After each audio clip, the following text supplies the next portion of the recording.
Pat, I don't know if you know if it's breaking news to you or not, but Russell Wilson, he's not fully back, but he's kind of back. He's not sure about his role for the game. What do you think Michael Keaton thinks about Russell Wilson possibly being close to 100%?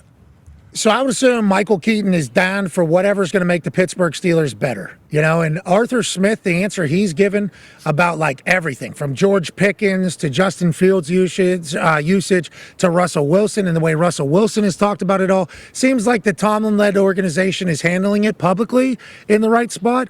But I think Yinzers would be okay if Russell Wilson played quarterback. I might be reading the tea leaves wrong, and Justin Fields was their guy for a long time. He threw 300 against the Colts. Obviously, they ended up losing to the Colts, but it felt all right. You know what I mean? At this point, who doesn't if Goof's on the call? All right. Okay. I might be able to kill you. I might be able to.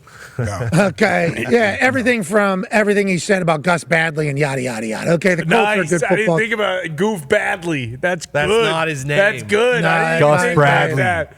That's what you were saying. Gus Bradley, good guy, has given his life to football. We're certainly appreciative of that. Now, if Bob Sala wanted to come over, I think that would be a conversation Jim Irsay would have. But it's like Justin Fields was the guy for the Steelers for a long time. And these Yinzers were 100% behind him. Then you have a couple weeks, things don't go necessarily great. Then you get a little drama with George Pickens, the wide receiver, and then Arthur Smith has to answer some things. Then the original pole sitter for the quarterback position is finally healthy again. It's almost like perfect timing, Tone. You might have a better read on it, but it feels like Yinzers would be okay if Mr. Unlimited got back onto the field for the Pittsburgh Steelers for the first time. Yeah, 1 week ago, I think they would have rioted. What? Road? Rioted. Oh, rioted. Oh, my bad. They said I thought rioted. it was rioted. I don't know what you heard. No, rioted. What, you guys don't have ears? You guys can't listen to what the guys thank you, say? I Pat. thought he said rioted. No, Pat just understands the dialect, and you two don't. Well, That's- like, haven't you heard people say hanged and not hung? You ever heard that? Is that the proper thing? Well, why are you guys talking about that in Ohio? Well, 'cause you gotta hang meat. You shoot a deer or something, you gotta hang the Okay, meat. yeah. All right. Tone, please get back to your point. Yes, a week ago, everyone was all in on Justin Fields. And then I think there was this weird moment where Justin Fields gets knocked out of the game and Kyle Allen comes in and throws just a dart for like a 30-yard gain. And everyone was like, that was Wait a weird. Different quarterbacks just came and just threw a dart down the seam to Muth and, everyone went, interesting. But now that Russell Wilson he's a full participant, Mike Tomlin said that he will probably be the number 2 this week. He took number 2 reps all week because he said he didn't want to take away from Justin Fields' preparation. So I think Fields will get the start. Now, if things don't go well in the first half, and they have not all season long, even when Fields was playing well, things have not looked great in the first half. I would be shocked if Yinzers weren't calling for Russell Wilson, especially First quarter, don't you think? I mean, first do you think quarter, they wait first the first drive, half? whatever. Because First play. Thank play. Agreed. Like if there's a botched fumble, which has Incomplete. happened, whatever, they'll be calling for Russ. And I would not be surprised to see Russ in this game, especially against the Raiders, if things don't go well. And I don't know if Yinzers know exactly ever what they want. They just want to win. Well, I know that Yinzers had to drive home at 2 a.m. Yep.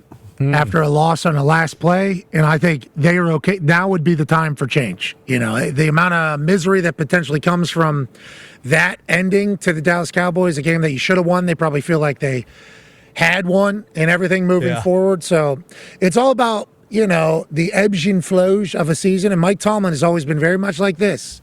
That's why him firing Matt Canada last year was such a surprise, because it never happens. So a quarterback change would obviously be a massive ordeal as well in Pittsburgh. But I think Yinzers are potentially prepared for it. But there's a chance Justin Fields comes out here this week and cooks again. And plays his best football. has to, right? Then the conversation gets louder next week, AJ. It gets louder next week if Russell's healthy and Justin has his best game. Then what happens? Yeah, it's not a Quinn Ewers, Arch Manning situation, but I mean, it's one of those kind of things where Quinn obviously could still win the Heisman, but it's just a weird deal when a guy behind you everyone loves a backup quarterback, obviously, if the starter has 2 incompletions. So, it's just a very difficult spot. If you can play, if you're Justin Fields and you can play through that and you can consistently continue, hold that guy off, it's a pretty impressive thing, I think, mentally to do.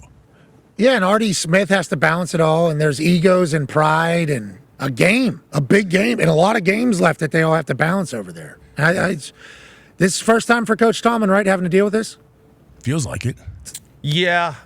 Yeah, well, there was the Kenny and Tommy Maddox. Tommy when Tommy got hurt and Ben came in, but there was the Kenny stuff last year when he was back healthy and Mason ended up being the starting quarterback, stuff like that, but never to this degree, I would say.